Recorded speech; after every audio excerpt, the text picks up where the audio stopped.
I'm a synthetic organic chemist. Origin of life is purely synthetic organic chemistry. There's no way around it. I'm perfectly situated to be commenting on this, to be critiquing the origin of life research. It is abiological. It is before biology takes over. This is purely synthetic organic chemistry.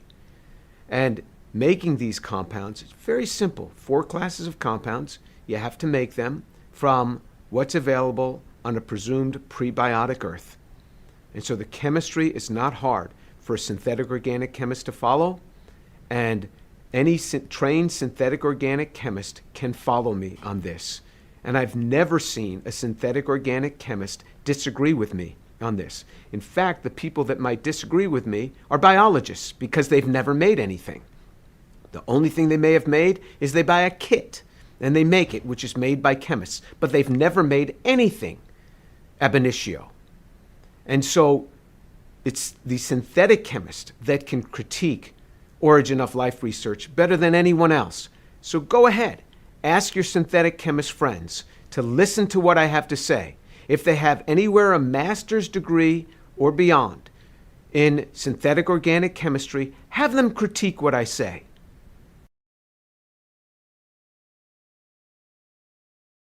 We do not know how to build even a simple bacterium. The simplest bacterium with its 256 protein coding genes, we have no idea how to build it. First of all, we don't know how to build the molecules, the 4 classes of molecules that are needed for it. We don't know how to, even if we had those 4 classes of molecules, assemble them even into the simplest of bacteriums. We don't know how to do that. One can do that with the technologies we have today. We can make technologies, but we can't even make the simplest bacterium. Anybody who would say something contrary does not know what they are talking about. Show me the demonstration. Nobody has ever done it. And it's not because of lack of effort. It's not because of lack of will.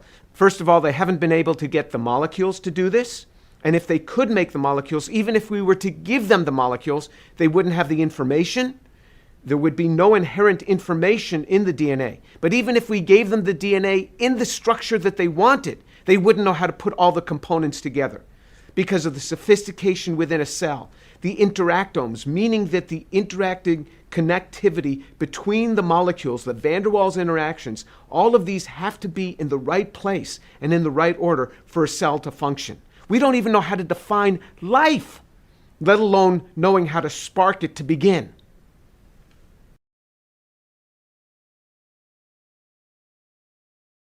When one looks at a typical textbook, one will see some prehistoric pond and molecules, and those molecules coming together and forming a cell, and those cells coming together and some slithering creature coming out of this pond. That is fallacious. There is no truth in that. We don't even know how to make the molecules. We are lost on how to do this. We can't even make the basic building blocks. But even if we could, from prebiotic type environment to make these, with all the intellect that we put into this, even if we could make them, we have no idea how to assemble them. You say, well, we can make the liposome, the cell membrane. We cannot. There's over 40,000 lipids have been identified in cell membranes. You want to take some simple ones? It's not just individual lipid membranes. You have to have the inside and the outside of the membrane have to be different. You have to have this huge array of proteins, that transmembrane proteins, and you have to have carbohydrates on the surface as identifiers. Even in the simplest bacterium, we have no idea how to put the structure together. It's not there. So not only do we not know how to make the basic components, we do not know how to build the structure even if we were given the basic components. So the Gedanken experiment is this: even if I gave you all the components, even if I gave you all the amino acids, all the protein structures from those amino acids that you wanted, all the lipids in the purity that you wanted, the DNA, the RNA, even in the sequence that you wanted, so I'm even giving you the code. And so now I say, and all the nucleic acids, can you now assemble a cell here in your individual bodies, not in your individual laboratories, not in a prebiotic cesspool, but in your nice laboratory? And the answer is a resounding no. And if anybody claims otherwise, they do not know this area.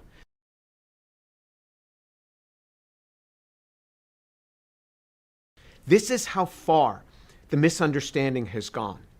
Even science professors, even biology professors, think that there is a near building of life, that we understand all the ways to build life. We do not. Not only have none of the molecules been made ab initio under prebiotic-like conditions to make the homochiral molecules that are made. Remember, we need 4 classes of molecules. We need the nucleic acids, and then the homochiral systems that for the amino acids, which then need to be built up into protein structures. We need the carbohydrates, which have to be built up into the polycarbohydrate structures. And then we need the lipids, which also are chiral. All of these we need in homochiral form. We don't know how to do this in any prebiotic type scenario at all. These have not been made. And then to assemble these into a cell, it's never been done. So there's a gross misunderstanding. And this misunderstanding has come because of the projections of those who work in the area of origin of life. They do one little thing and then they extrapolate it, and then they work with the press to ramp it up even more, and they project as if they really know it. And so the lay person reads this and says, you see, scientists understand. And then it's not just the lay person. Scientists think that other scientists understand all of this, but they do not. There's a great negative outcome of this beyond just leading the audience, leading the general public astray. What happens ultimately is you end up with 100 million people in the United States that no longer believe this. And then you have the scientific elite saying, why is there 100 million people that don't buy into this? And that distrust will go beyond just that particular topic. It will extend into other topics. And so it yields a distrust of science.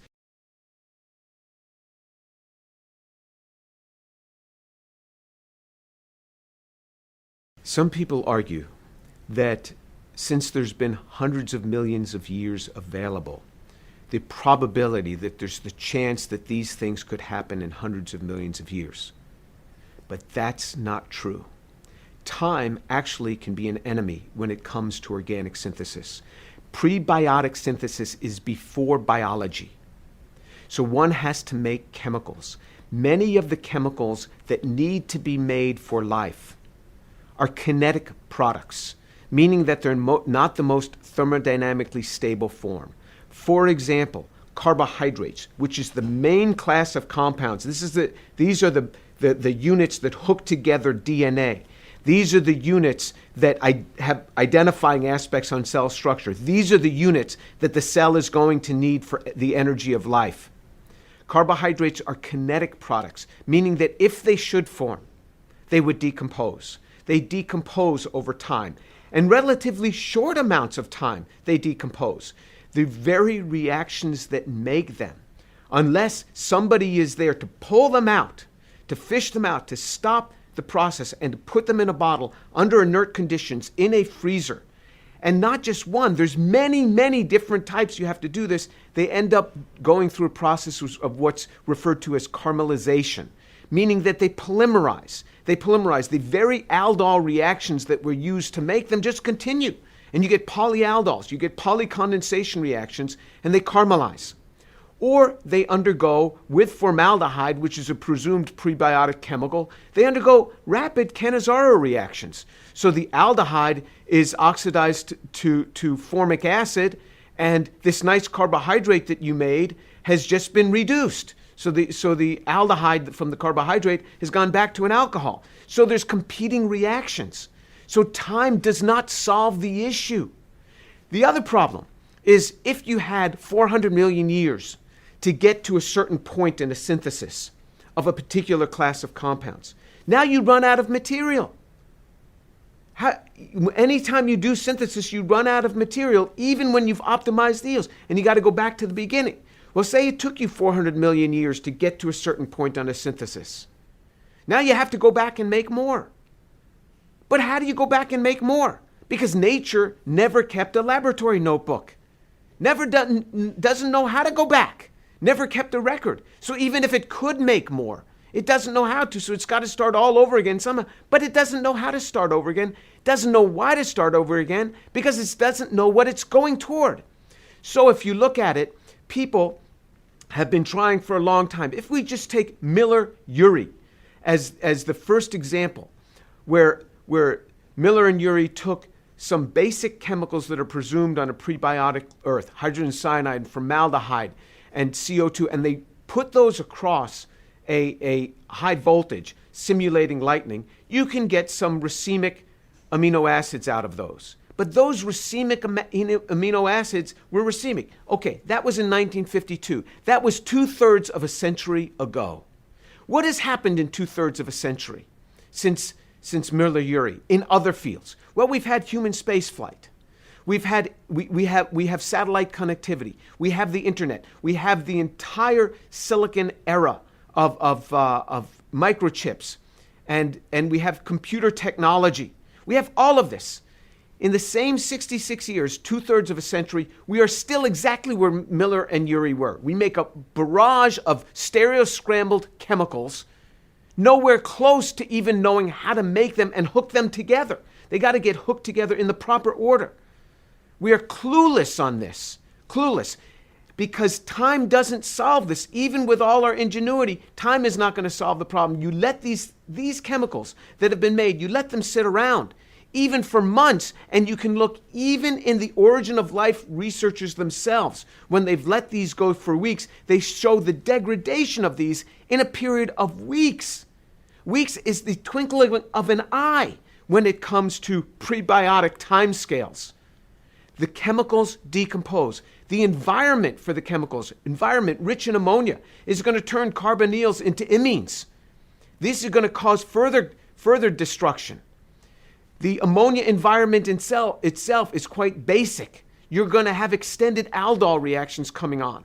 So to think that the molecules could be made and sit there waiting for other molecules to come in, it doesn't happen. Organic chemistry doesn't work that way. Any student that is lazy enough to set up reactions and like to go home for the weekend without working them up pays the price for that, with a depressed yield generally. As soon as the reactions are done, or as soon as what you want is the optimized yield, you have to stop that reaction, get it away from the starting materials, or else what happens is it goes on to polymerized product. Especially when you're making kinetic products, which is not the thermodynamically most stable product, which is exactly what you get in many of the chemicals that are needed for life. So time is actually the enemy.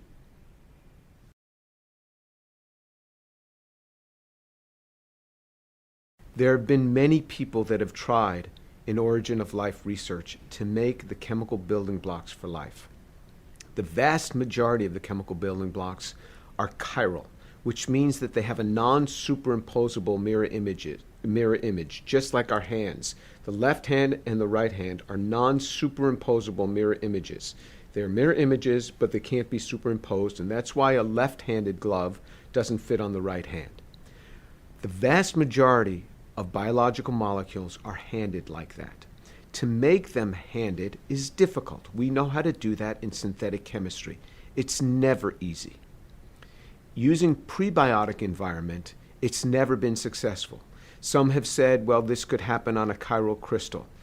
One can get small enhancements, but not nearly what you need, and it's never been demonstrated, even with all the intellect that people have put behind trying to do this with chiral crystals and chiral layered environments and chiral clay environments.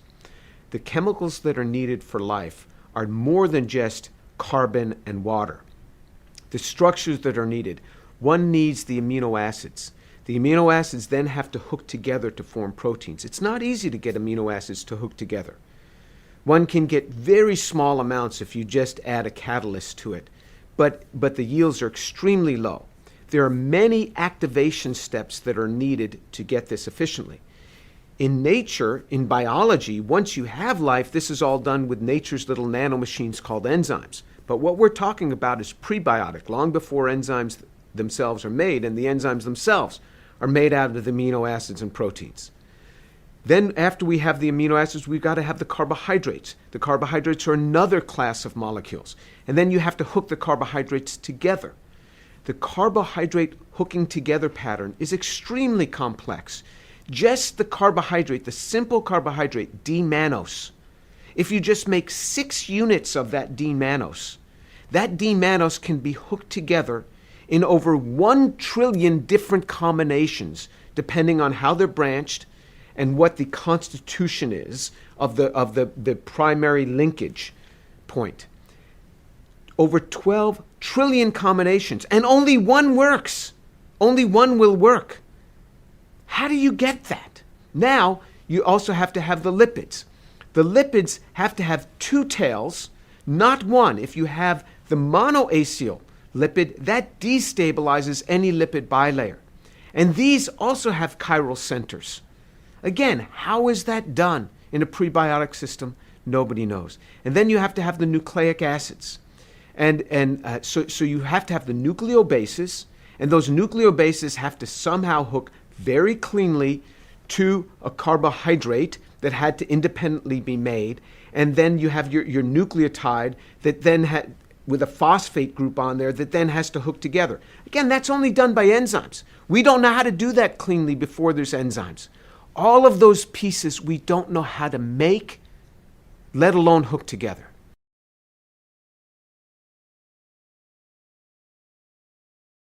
Some might suggest that there are certain laws that we don't yet know, undefined laws, that would dictate the origin of first life. It's very hard to comment on something that we don't know anything about. However, one would have to have law upon law upon law upon law, one after another, to make the requisite molecules needed for life, and then to have those requisite molecules assembled. Because even if one had the molecules, which is very hard to do, how do you do the assembly? We don't know how to do that. Now, if there's some law to do this, remember, just the interactome, just the protein-protein interactions within a single yeast cell, the 3,000 proteins, it's 10 to the 79 billion power on the possible combinations of just the interactome. How do you get those to order? Of course, there is a large cascade of arrays that can get these to order, but that always has life spawning life. We don't dehydrate cells and get them to work together again. Cells will split and pass that information along to other cells. We don't know how to spark these things, and it can't happen from a single unknown law. You'd have to have unknown law upon unknown law upon unknown law. It takes a lot of faith to do that. I'm not sure I have that level of faith, but if they do, good for them.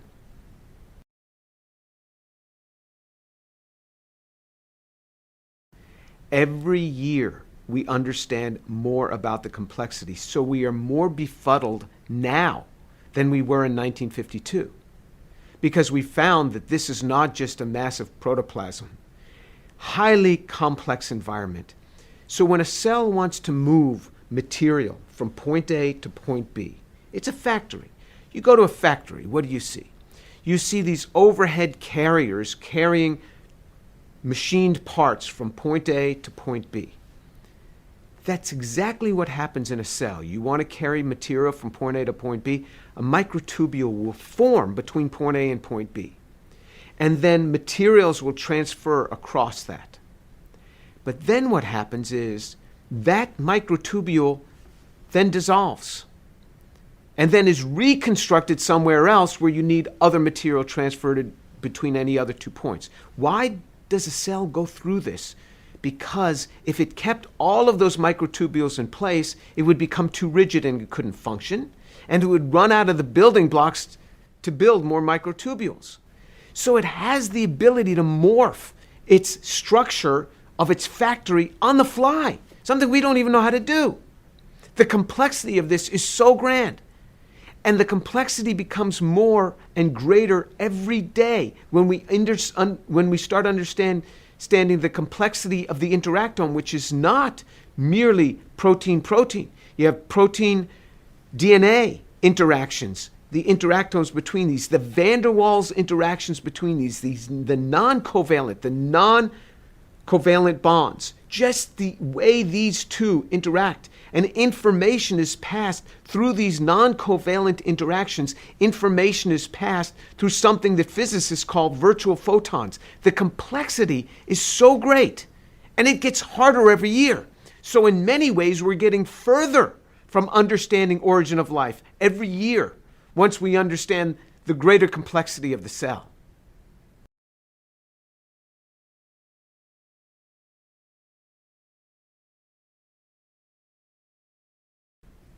So if one wants to use a probability argument to say that there must be billions of inhabitable planets in our universe, or even going with string theory and suggesting that there are multiverses, so there's lots of universes like ours that go beyond even our universe, the numbers are still difficult. So remember, just the protein interactions in a single yeast cell are 10 to the 79 billion combinations. The number of elemental particles in the universe is 10 to the 90. We got 10 to the 90 elemental particles in our universe, let alone planets. Particles in our universe the estimate is 10 to the 90. I'm talking, so that's a 1 with 90 zeros after it. Just the interactome combinations of just protein-protein in a single yeast cell is 10 to the 79 billion. That's a 1, not with 90 zeros, but a 1 with 79 billion zeros after it. These are the types of numbers we're talking about. It's hard to fathom. Then in addition to just those 3,000 proteins that are there in that single yeast cell, you still need all the DNA, all the RNA. You need to have all the carbohydrates. Remember, the carbohydrates have all their own definition order by the way they're hooked up. Remember, just D-mannose, you can put more information in the carbohydrates that are on a cell surface than you store in DNA and RNA combined. And that information has to come from an original DNA template plus a series of other enzyme cascades. All of this is in that cell in addition to those interactomes. It's very complex. Origin of life is a complex problem, and it's hard to throw this at the feet of just large numbers.